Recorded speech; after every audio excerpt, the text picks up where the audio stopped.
Bridge and seaport, even from the seats in the upper decks, you could see the seashore. Tailgate function with the carne asada. Just walk from the tribal building for the Padres, I'm on it. Yeah, cause for the 619, we'll knock you down.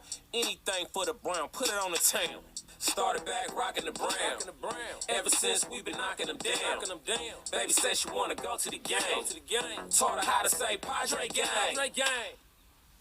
What's up, everybody? Welcome to episode 255 of the Talking Friars podcast and YouTube show. I'm your host, Ben Fadden. Padres, they had the day off today. Series tied at 1 NLCS. I wasn't expecting to do this episode today. I didn't even know that Rawlings was releasing their Gold Glove nominations, their Gold Glove finalists for this year. But they did release them today, and it's pretty much a joke. Congratulations to Jake Cronenworth. He's a finalist for second base. Congratulations to Juan Soto. He's a finalist in right field. Congratulations to Ha-Seong Kim. He's a finalist at shortstop. And congratulations to Trent Grisham for being a finalist in center field. But Manny Machado and Jurickson Profar were not even finalists for their positions. Manny Machado, one of his strengths, an MVP this year, one of his strengths is his defense. He makes things look so easy. Greg Garcia, former Padre, former Manny Machado teammate, was on this show this season talking about how easy Manny makes it. He's just that much better than everyone else. He's just not even a nominee on this finalist Rawlings Gold Glove list here. Jurickson Profar by far led left fielders in assists this year. Tremendous defense. He totally stepped that defense up this year. Not even a finalist. And there's a lot of people on Twitter that are pissed off about Manny Machado not being a finalist and Jurickson Profar. It's more Manny because Manny's the bigger name, and it's obvious. It's just the eye test. He is a Gold Glove finalist. It's obvious he should be. So more people were frustrated with that. He's the MVP. He's the bigger name. But instead of just saying, what the F and how is he not how is he not a Gold Glove finalist? Let me go through actual numbers and make the case. It's an easy case, I think. Just make the easy case for why Manny should be a finalist, that the voters got this wrong, and why Profar should be a finalist. I did see the numbers, the defensive index or whatever it's called, and Manny Machado ranks low on that for third baseman. I didn't see the Profar one, but does someone have a definition of what that defensive player index even means? I don't even know what it means or how it's calculated. So to use that stat doesn't make sense. And just, again, looking at the eye test, you're telling me that Manny Machado is not more deserving of the Gold Glove, or at least a Gold Glove nomination, than Ryan McMahon or Ke'Bryan Hayes? Like, come on. Give me a break. Jeffrey in the comments here says, definite joke for Manny and Profar to not be on it. Hosmer's struggles hurt Manny, though. I don't know. I mean, were there some errors that were given to Manny instead of Hosmer? Maybe, because Hosmer couldn't pick the ball or something. Maybe. But even with that, he should still be a Gold Glove finalist. It's just a joke that he's not, to be honest. Let's look at the numbers here. So I'm going to compare Manny to the 3 third base finalists, and then we'll get to Profar in left field. So the 3 third base finalists were Nolan Arenado. Obviously, it's like the Nolan Arenado Award. Ryan McMahon of the Rockies, and then Ke'Bryan Hayes from the Pirates. So it doesn't have anything to do with who's on the better team, clearly, because the Pirates and Rockies guys are on it. It's just the players' numbers, which I think show that Manny should be more deserving than at least one of these guys, definitely. Nolan, okay, he's a finalist. You can put him on as a finalist every year. I understand he is great. I still think that Manny's the best third baseman in the league, but I'm biased. Cardinals fans are going to think Nolan. Maybe the average fan's going to think Nolan because maybe they don't like Manny, or they just see Nolan winning the Gold Glove every year. So, okay, Arenado's a finalist. That's obvious. But let's compare. I'm going to compare games putouts, assists, errors, fielding percentage, outs above average success rate, the attempts that they had, and defensive WAR. I'm going to compare them with McMahon and Hayes. I could compare it with Nolan too. I have those stats written down, but he's a finalist. We already agree on that. So I'm going to just compare Manny with McMahon and Hayes here. So Manny has more games played than Hayes, 134 to 133, and McMahon has 145 games played. Putouts, Manny has 93 putouts, more than Ryan McMahon. He has 88. Assists, doesn't have more assists than McMahon or Hayes, but you can't really control that. Like, if the ball's hit to you, you can control that. Fielding percentage. He has a higher fielding percentage at third base this year than Ryan McMahon had. McMahon's was 953. Manny's was 966. Outs above average, look, I don't even know how they compute that, but he has 8. McMahon has 10. Hayes has 18. That's hard to imagine that Hayes has that many more outs above average than Manny, but okay. Outs above average success rate. McMahon's is the same as Manny, 70%. Brian Hayes is 73%. Attempts, 386 for Manny, 456 for McMahon, 536 for Hayes. So they've gotten a lot more attempts than Manny, according to, I think it was Baseball Reference that I was looking at. But again, you can't really control the attempts that you have. Defensive WAR, again, I don't really understand how Manny's defensive WAR, according to Baseball Reference this year, was 0. That's what it says. It says that Ryan McMahon's defensive WAR was 1.4 and that Brian Hayes' defensive WAR was 3. I just don't understand how McMahon's defensive WAR was higher than Manny's. When McMahon, he had 6 more errors. He had 17 errors at third base this year. And he plays different positions. So he wasn't playing a ton of games at third base, like all of his games at third base like Manny was. He still played some games, I think, at second, maybe some at first, but still had 6 more errors than Manny did this year. Had a lower fielding percentage than Manny, but he's put ahead of Manny. Like, you look at the eye test. Looking at the eye test between McMahon and Manny, you're telling me that you're going to put McMahon ahead of Manny? You're not. I know this award isn't based on eye test, but you can tell from your eyes, that Manny is a better defensive player than Ryan McMahon. I don't watch Rockies games all the time unless they're playing the Padres. McMahon didn't stand out when I was watching Rockies games defensively. And Manny makes plays that maybe don't go into the outs above average category because he makes them look so easy. I don't know. I don't know how, the StatCast, all of those StatCast numbers work. But again, just the eye test, Manny he deserves it over Ryan McMahon. Ryan McMahon made like 11 throwing errors at third base this year. I saw that on Twitter. 17 errors at third base this year. Manny had 11. Manny had fewer errors than Nolan Arenado, the defensive god, Nolan Arenado. So I just don't understand how McMahon is ahead of Manny in these finalists, unless they're only looking at like the defensive player index or whatever that's called, or they're only looking at outs above average. Like Brian Hayes, again, like 18 outs above average, and Manny only had 8. That's just hard for me to really believe.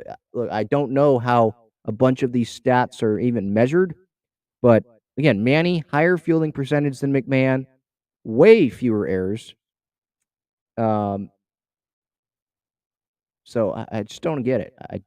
I don't get how Manny's defensive WAR is at 0 and McMahon's is at 1.4 and Hayes is at 3, which is higher than Arenado, by the way. So it just doesn't make sense. Looking at the StatCast numbers, the arm strength, Manny's is in the 94th percentile. So that is great. Obviously, if you know how percentiles work, way above average. And I just kind of speechless that Manny's not a finalist. It doesn't make sense. I don't care that Nolan Arenado is in the National League. That's one spot. There's 3. So, don't understand. I think the numbers favor Manny over Ryan McMahon, but maybe the Rockies fans would try to cherry pick numbers to favor McMahon over Manny. I'm sure probably Rockies fans were surprised that McMahon was in there over Manny, or at least Hayes was in there over Manny. Again, it just doesn't make sense. Moving to Jurickson Profar here. I'm going to do the same thing, comparing Profar's numbers to the 3 guys that were the finalists in the National League. So Profar on the outside looking in, and the 3 finalists were Ian Happ of the Chicago Cubs, David Peralta, started the year with the Arizona Diamondbacks, finished it with the Tampa Bay Rays, and then Christian Yelich of the Milwaukee Brewers. With David Peralta, I'll just say this straight off the bat here. For him to he played the majority of his games, I believe, with Arizona, so I understand why he's on the National League side, and you have to put him on one side. But is that really fair to have a guy that played a good amount of games with the Rays this year in left field to be in consideration for the NL when that's not even the team that he's finishing the year with? He finished the year with the Rays. So I'll just put that out there. And now comparing numbers, I'll compare, I didn't really compare Arenado with Manny because Arenado, we can all agree that he was going to be a finalist. He's great. I do think they overhype him a little too much. I think or maybe not overhype him. They should be giving Manny more play, just like they give Arenado a lot of play. That's just me, I guess. But I'll compare Happ, Peralta, Yelich to Profar. So games played, Profar has 146 in left field, Peralta only 106, Yelich only 115.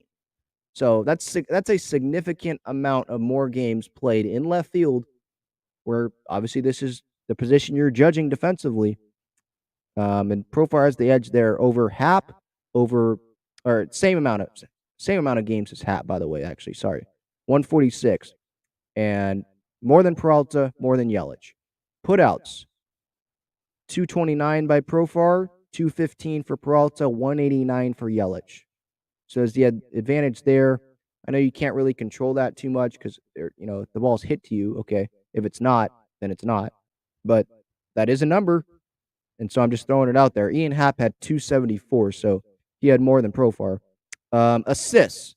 This is a huge stat. I mean, this is something that you kind of can control. I know you can't control what the base runner does, if he's going to try for third on a play or try to get a double. But Profar this year, he blew out Yelich, Happ, and Peralta with assists. Remember the play against the Dodgers, throwing out Chris Taylor? You had that double. I forget what team they were playing, but doubles. I think it was twice in one game. It might have been the Nationals, that Sunday game. Double off the wall at the warning track, spins all in one motion, grabs, spins, throws to second, nails the runner. So he was tremendous this year in left field. And assists, 10 of them this year as a left fielder. Ian Happ, 8. David Peralta, only 2. Christian Yelich, only 2. So he has a huge advantage in that category. Errors, he had 4. Happ only had 3. Peralta 2. Yelich 1. But again, Profar did play a lot more games than Peralta and Yelich did in left field. So you can understand him getting 1 more or 2 more errors than them, or 3, with Yelich and Profar. Fielding percentage, 984, which is barely below Happ, and it's, Peralta's was 991. That's close to Profar, and then Yelich was 995. But again, Peralta and Yelich, they played much fewer games, a lot fewer games than Profar did. Outs above average, again, I don't understand how they're really calculating this, but -5 outs above average for Profar. I was kind of surprised at that number. Ian Happ, his outs above average was 1. Peralta's was 5. And Yelich was -4. So Profar's outs above average was close to Yelich, playing more games, way more assists. Outs above average success rate, 84% for Profar, 86% for Hap, 88% for Peralta, 86% for Yelich. Attempts, I mean, you can't really control that too much, but 287 for Profar, 319 for Hap, 243 for Peralta, and 219 for Yelich. And defensive WAR, he was not last in this either. He was actually second in defensive WAR among these left fielders here. He was at negative 0.3. Hap was at 0.8. That led these four guys. Peralta's was negative 0.7, and Yelich was negative 0.9. So Profar playing in more games than Peralta and Yelich, significant amount more games. His defensive WAR was better than those two guys. Way more assists. Fielding percentage was pretty close. The outs above average was close to Yelich. And I think Profar should be in there over David Peralta. I hit on it before. Peralta ended the year with the Rays in the American League. Not all of those defensive numbers were with an NL team, and it's the NL Left Field Gold Glove Award.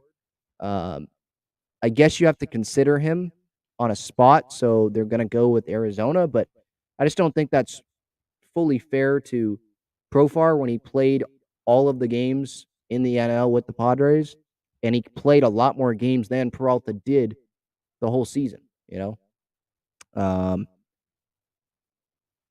Profar had more putouts, more putouts than Peralta, 8 more assists, better defensive WAR. And then with Yelich, had more games than Yelich, had more assists, 8 more assists than Yelich. Fielding percentage was pretty close. Outs above average was only 1 worse than Yelich. His success rate was 2% less than Yelich. And his defensive WAR was better, 0.6 better than Yelich. Like, I can make a case for Profar being in there over Peralta and him being in there over Yelich, to be honest. So those are my thoughts. That's just me talking with the numbers. Profar and Manny being snubbed. Again, congratulations to Trent Grisham. He had that bad, week or so defensively, was dropping some balls in the outfield at Coors Field, but he gets really good jumps on balls. He deserves it. Jake Cronenworth, everyone knows my love for him, and, don't hit it to the Crone zone. He's been tremendous this year. Made that tremendous. I know this doesn't count towards the regular season, but he's made tremendous plays already in this postseason. Laid down that great tag on the Nola throw against the Dodgers. I think it was game 4 on Saturday. Early in the game, made a great running play in shallow right field. Made a great diving play for against Harper the other day. And I think that was game 1. Or it might have, was it game 1? Yeah, I think it was game 1 against the Phillies. So he deserves it. I mean, Ha-Seong Kim, we know he deserves it. When I look at his defensive, or when I think of him defensively for 2022, I am immediately going to think of that play that he made against the Nationals on that Sunday day game, where he went running from shortstop down the line, and he almost jumped into the stands to make that catch on that fly ball. It was an amazing, amazing play. He then said after the game, it was fine. I have a 6-pack, so I was good. But what a tremendous play. We weren't sure if he was going to be okay immediately after he made that play. I didn't have the best angle watching that play, but that's the play I'm going to remember from Ha-Seong Kim. For Cronenworth during the regular season, the play I'm going to remember is against the Milwaukee Brewers, where Nick Martinez was on the mound and Cronenworth made that amazing up-the-middle diving play from his knees throughout, I forget, was it Colton Wong? I think it was Colton Wong. But that play, my mom made a shirt out of it. It saved the Padres there. Azokar, I believe, ended up walking off that game. It was early in the season, and that kept the game, I think, tied at that point. So that was huge. That saved the game for the Padres there against the Brewers. And that was actually ended up being probably huge because they had the tiebreaker against the Brewers, going to the end of the regular season, and we didn't know if the Padres were going to make the postseason. I know the Brewers were struggling there at the end, so the Brewers got in a loss on that Sunday game. but tremendous plays from Grisham, from Cronenworth, from Kim, Soto. I mean, we don't have a ton of defensive memories from him. Most of that was with the Nationals. But he did make that one amazing play where he crashed into the wall. I forget who it was against, but crashed into the wall in right field. Was it against? I think it might have been against the Dodgers actually, but I'm sure you can look that up on the internet or on Twitter or something or on MLB.com or whatever. It's up there. But that's the play I'm going to remember from Soto. So congratulations to those guys. Manny, I just think it's a joke that he's not a finalist. And Profar, I know a lot of the attention is on Manny for not being a finalist. I mean, Profar was tremendous, I thought, this year in left field. And I thought he was better than what the numbers are saying, defensive war wise and outs above average. I think he deserves it more than either Yelich or Peralta, and I think Manny deserves it more than Ryan McMahon. So that's my thoughts. I'll go through the comments here before we get out of here. Episode 255 of the Talking Friars podcast and YouTube show brought to you by Gaglione Bros Famous Cheesesteaks and Garlic Fries. GaglioneBros.com is the website. They're located on Friars Road, and they're also located inside Snapdragon Stadium and inside Petco Park. Hopefully, there's a Game 6. I'm confident that there will be a Game 6 in this Padres-Phillies NLCS series. It's going to be back and forth. I mean, I hope there isn't a Game 6 because that means, or for the Padres side of things, because that means that they sweep the Phillies in Philadelphia, win these next 3 games, and they can celebrate in Philly, and they're headed to the World Series for the first time in my life, for the first time since 1998. But I do think the Phillies will get 1. I think the Padres will get, hopefully, 2. And then they send it back, possibility to clinch for Game 6. I think that would be against Zach Wheeler if it does get to a Game 6. So it would be tough, but maybe seeing him a second time around, that would help. All right, getting to the comments here. I already talked about Jeffrey saying I was a joke, Manny and Profar not being on it. Tupac13, that's some BS. Nate the Great says Profar was quietly consistent. Manny was outstanding. No reason in hell Manny shouldn't be the winner, let alone a finalist. Yeah, I mean, I kind of agree with that about being the winner. MVP this year, I know a lot of it was his offense, but it's not like he was terrible defensively this year. You know, it's not like he was spiking a bunch of balls in the dirt or anything like that. His IQ's off the charts. I thought this year could be the year that he knocks off Arenado. Fewer errors than him. It just felt like that could be the year, being the MVP candidate, but not even being a finalist. That didn't even enter my mind. I thought it was a slam dunk that he was going to be a finalist. Gil says trade Profar. I mean, that's not going to happen. I wouldn't think. He has a player option, I think, after the end of the season, so he might elect free agency. I don't think he does, but no, the Padre, he's the left fielder. Who are you going to trade him for? I think that's a bad take, to be honest. Yeah, this is a good point by Mills here. Manny will take a World Series over a Gold Glove any day. Yeah. He has not won one yet. Went to the World Series with the Dodgers, obviously, in 2018. He's looking at a bigger award, if that makes sense, over the Gold Glove. And that's getting that World Series. It's getting probably World Series MVP, that award, because that means that the Padres won, right? They don't give it to the loser. So, yeah, I definitely agree with that take. And I'll take that too. You know, I did this episode because I was just shocked that Manny wasn't a finalist. Same thing with Profar. But if we win the World Series, I don't care. I could give, I could not care less if Manny doesn't get the Gold Glove, if that means they get the World Series or even if they get to the World Series.